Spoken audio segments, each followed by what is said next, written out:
మన సౌత్ ఆంధ్ర టీవీకి స్వాగతం. ఈరోజు వార్తల్లో అనంతపురం జిల్లా రాయదుర్గం పట్టణంలో సాధారణ ఎన్నికల దృష్ట్యా ఏర్పాటు చేసిన డిస్ట్రిబ్యూషన్ కేంద్రం, ఈవీఎం కమిషనింగ్ స్ట్రాంగ్ రూములను అన్ని ఏర్పాట్లు సకాలంలో చేపట్టాలని జిల్లా కలెక్టర్ మరియు జిల్లా ఎన్నికల అధికారి ఎం గౌతమి ఆదేశించారు. శనివారం సాధారణ ఎన్నికల దృష్ట్యా రాయదుర్గం అసెంబ్లీ నియోజకవర్గానికి సంబంధించి రాయదుర్గం పట్టణంలోని మార్కెట్ యార్డ్లో ఏర్పాటు చేసిన డిస్ట్రిబ్యూషన్ కేంద్రం జిల్లా కలెక్టర్ తనిఖీ చేశారు.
ఏనా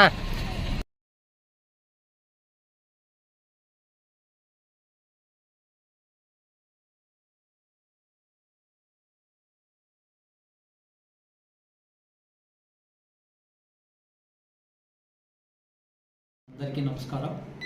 ఈరోజు రాయదుర్గం అసెంబ్లీ కాన్స్టిట్యుయెన్సీకి సంబంధించి స్ట్రాంగ్ రూమ్ను, అదేవిధంగా డిస్ట్రిబ్యూషన్ సెంటర్ను ఈ యొక్క రాయదుర్గం మార్కెట్ యార్డ్ ప్రాంగణంలో ఏర్పాటు చేయడం జరిగింది.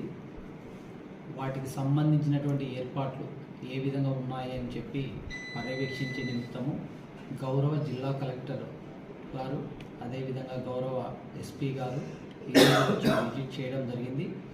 ఆ విజిటింగ్కు పోలీస్ అధికారులతో పాటు రిటర్నింగ్ అధికారి మేడం గారు మరియు రెవెన్యూ సిబ్బంది కూడా హాజరైనారు.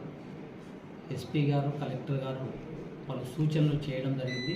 సెక్యూరిటీ పరంగా ఏ విధంగా అక్కడ చర్యలు తీసుకోవాలనేటువంటిది వాటిని రాబోయే కాలంలో కంప్లీట్ చేసి ఈ యొక్క రాయదుర్గం కాన్స్టిట్యూన్సీలో ఎలక్షన్స్ ప్రశాంత వాతావరణంలో జరిగేలాగా చర్యలు తీసుకుంటాం. Thank you.